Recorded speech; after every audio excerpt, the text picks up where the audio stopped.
고백하심으로 우리 새벽기도 시작하도록 하겠습니다.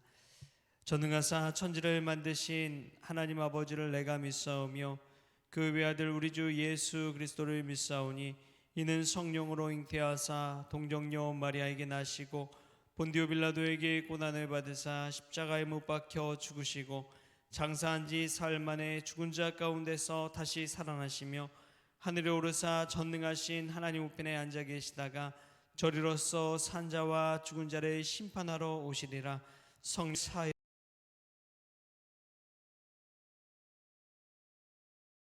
주시는 것과 몸이 다시 사는 것과 영원히 사는 것을 믿사옵나이다.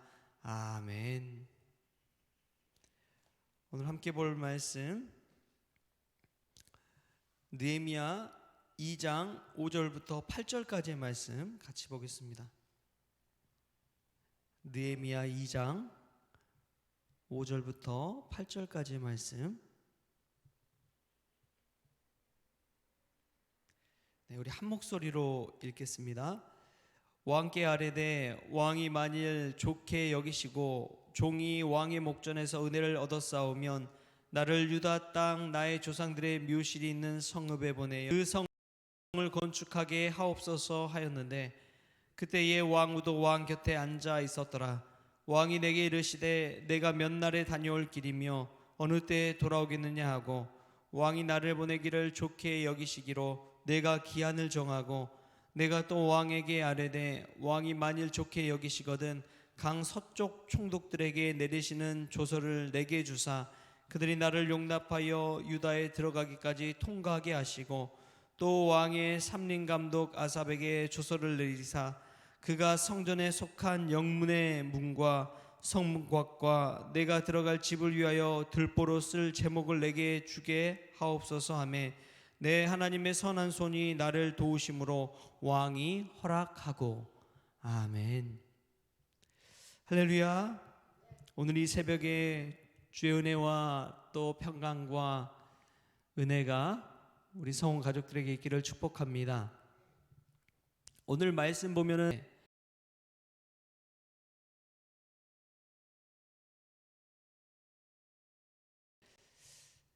이 내게 무엇을 하여 주기를 원하느냐라는 왕의 질문에 조목조목 느헤미야가 대답하는 구절이 오늘 우리가 읽은 성경 말씀입니다. 여러분 이 말씀을 한번 생각해 보면은 느헤미야가 보통 사람이 아니라는 것을 알 수가 있어요. 그리고 느헤미야는 즉흥적인 사람이 아닙니다. 왕의 이 내가 무엇을 하여 주기를 원하느냐라는 질문에 하나하나 답하는 것을 한번 보십시오. 이 준비된 답변이에요. 금식하고 기도하며 내가 이 예루살렘 성전을 다시금 회복시키고 성문을 세우고 성곽을 쌓으려면 어떻게 해야 할지를 왕의 물음 앞에서 바로 대답을 하는 거예요. 대답하는데 보십시오.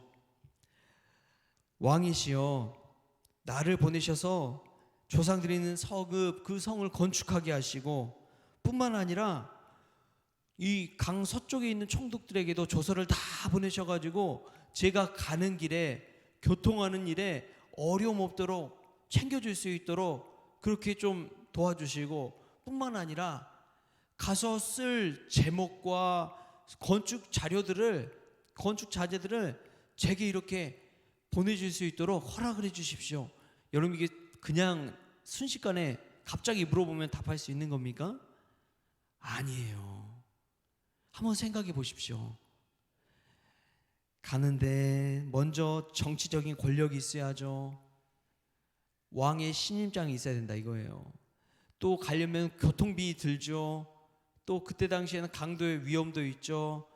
가려면 그냥 갑니까? 말 타고 가야 되죠. 여러 가지 필요한 것들이 한두 가지가 아닙니다. 이 교통적인 수단에 관해서도 책임져 주고 또 막상 도착해서 그곳에도 필요한 것들 있잖아요. 그런 것까지도 다 고려하고 생각을 한 거예요. 그리고 왕께 구하는 것입니다. 그냥 말하는 게 아니에요. 다 준비해서 들어가는 거예요. 왕이 말하면 언제든 내가 말할 수 있도록 준비하겠다. 할렐루야. 정말 준비된 사람은 이와 같습니다. 느헤미야처럼 기도로 준비하고 또 친밀하게 준비하는 거예요. 내가 이렇게 하면 이렇게 해야겠다. 시나리오도 생각해보고 리허설도 해보는 거예요. 느헤미야는 그렇게 왕 앞에 섰습니다. 우리가 6월 호국 보훈의 달이라고 하지만 여러분 나라를 위해 생각해 보십시오. 만약에 남과 북이 갑작스럽게 통일이 됐다. 이거는 재앙이에요. 이거는 재앙이에요. 독일의 통일을 봐도 그렇습니다. 독일 서독과 동독이 나눠져 있을 때 동독은 공산주의 국가였죠. 서독은 경제적으로 부강했어요.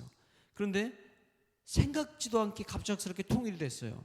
독일 경제가 완전히 나락으로 떨어졌습니다. 그거 복구하는데 몇십 년이 걸렸어요. 무슨 말이냐? 저희가 통일을 미리 준비해야 된다는 거예요. 물론 기도로 준비해야죠. 기도하면서 준비하지 않으면 안 됩니다. 당연히 기도해야 되는 거예요. 뿐만 아니라 오늘 느헤미야처럼 통일 비용이 필요해요. 통일 비용. 통일을 위해서 말로만 하는 게 아니라 다음 세대가 감당해야 할 몫이 엄청나기 때문에 그 일을 조금이라도 줄이기 위해서, 충격을 완화하기 위해서 지금부터라도 통일 비용을 마련을 해야 됩니다.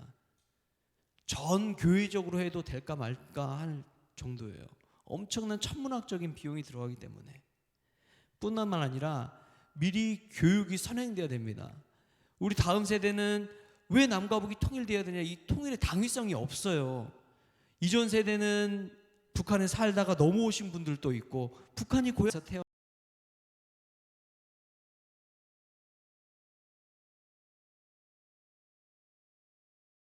태어나고 지금까지 잘 살아왔는데 왜 굳이 우리가 돈을 써가면서까지 통일을 해야 되냐? 비용을 대야 되냐? 이런 거에 의문을 가지고 있는 다음 세대에게는 통일에 관한 당위성에 대해서 교육하고 알려주고 왜 통일을 해야 되는지 역사적인 맥락부터 쫙 알려줘야 된다는 것입니다. 이런 게 통일에 대한 준비예요. 그런 거 없이는 통일에 했다가는 이건 재앙입니다. 느헤미야처럼 우리도 나라를 위한다면 준비할 것들이 너무나 많습니다. 여러분, 왜 남과 북이 분단되게 되었을까요?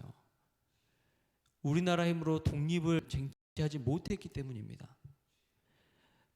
이 미국이 갑작스럽게 일본을 패망시키면서 갑작스럽게 해방이 찾아왔잖아요.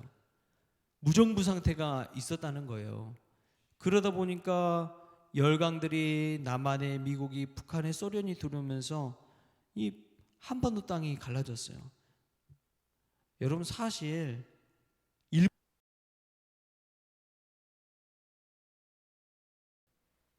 독일이 전쟁에서 패망하고 나서 독일이 분단됐었어요. 동독과 서독으로. 근데 왜 우리나라가 분단이 돼야 되냐고요. 전범 국가인 일본이 분단돼야지 맞는데 그거에 대한 의문을 갖지 않잖아요.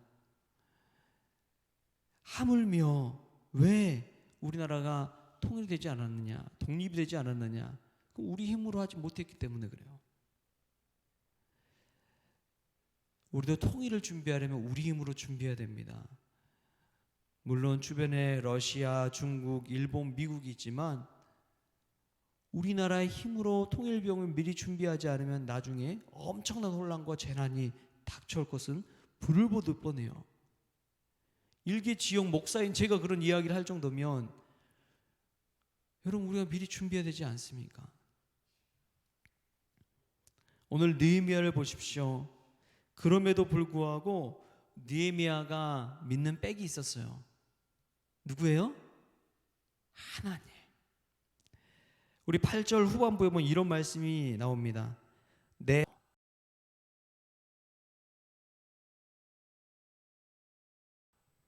할렐루야.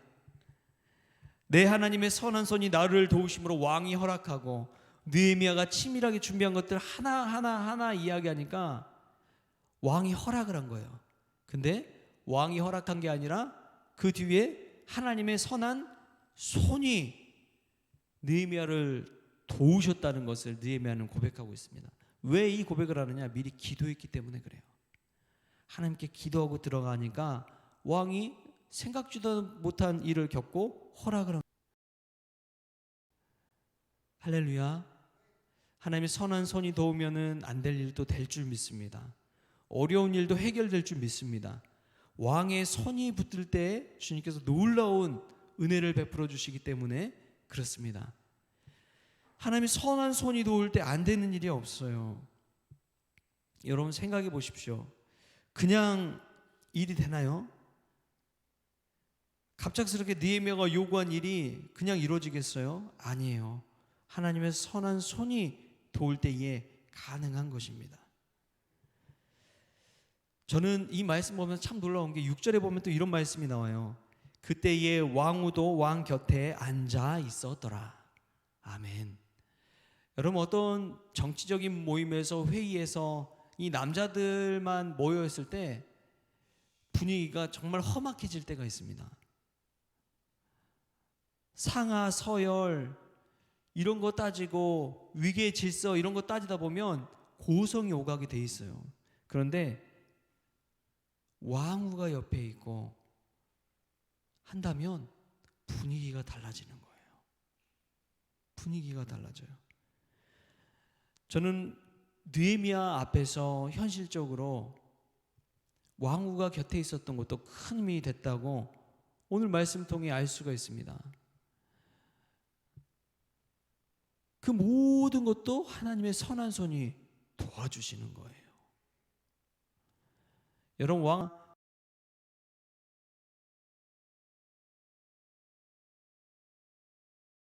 왕의 허락을 받을 수 있었던 것은 조목조목 하나하나 논리적으로 준비하고 답변했기 때문에 그렇습니다. 이것을 볼 때 하나님은 준비된 자를 쓰세요. 할렐루야. 기도하고 준비된 자를 하나님은 사용하십니다. 그냥 쓰시는 게 아니에요. 여러분 제가 설교 준비를 얼마나 할지 보면 별로 준비 안 합니다. 별로 준비 안 해요. 근데 이 설교가 20년이란 목회 분량이 그대로 있는 거예요.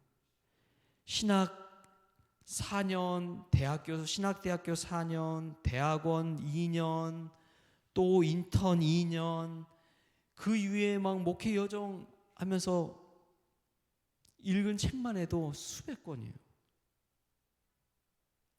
그 모든 것이 지금 이 한 절의 설교를 준비하는 데 녹아들어 있는 거예요.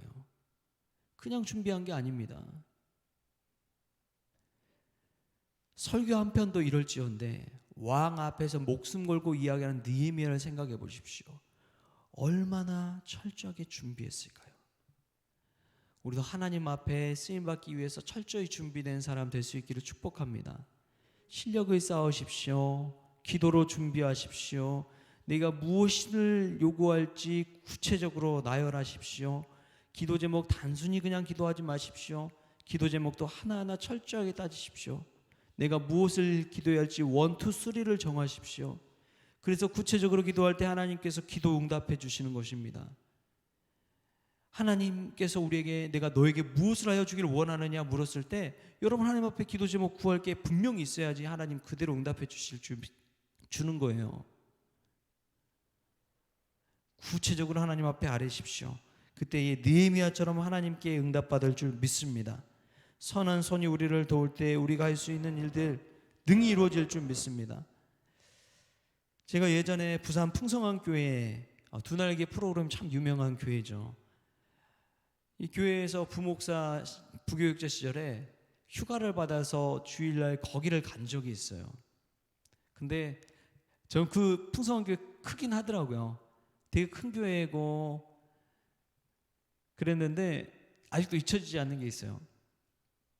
아침에 이제 숙소에서 나와서 이 차를 타고 택시를 타고 그 교회를 가는데 신호가 엄청 많이 있었거든요. 시내다 보니까. 근데 이 신호가 다 파란불로 막 바뀌는 거예요. 한두 개 바뀌었을 때는 아유 그냥 평범해 그런가 보다. 그런데 빨간불이 갑자기 파란불로 바뀌고 가는 길이 막 형통한 거예요. 막 축축축. 택시비 걱정 안 할 정도로. 야, 그 모습 보면서 형통이란 무엇이냐? 하나님의 선한 손이 도울 때 빨간불이었던 것도 파란불로 바뀌는 거예요. 안 될 일도 되는 거예요. 그것을 경험하면서 야, 이 교회에 예배드리러 가는데 하나님께서 나를 이렇게 길을 열어주시는구나. 이게 바로 형통이구나. 그러한 것을 깨닫게 되었습니다.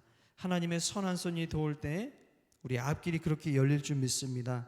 느헤미야가 왕 앞에 섰을 때 구하는 그 모든 것이 왕에게 허락받은 것도 하나님의 선한 손이 도와주었기 때문에 그런 줄 믿습니다.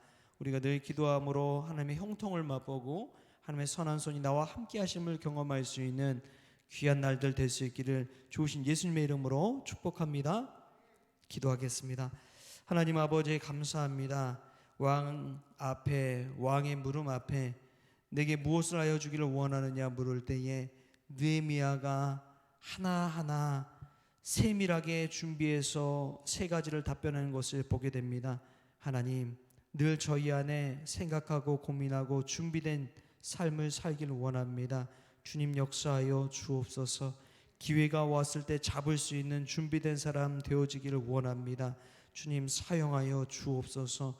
나라를 놓고 기도하고 자신의 목숨을 걸고 아뢰었던 느헤미야처럼 저희들도 이 6월 나라를 위해서 구할 수 있는, 기도할 수 있는 종들 다 되어지게 하여 주옵소서. 하나님의 선한 손이 오늘도 우리를 도와주시기를 간절히 원하옵고 거룩하신 예수님의 이름으로 기도합니다. 아멘. 우리 주기도문으로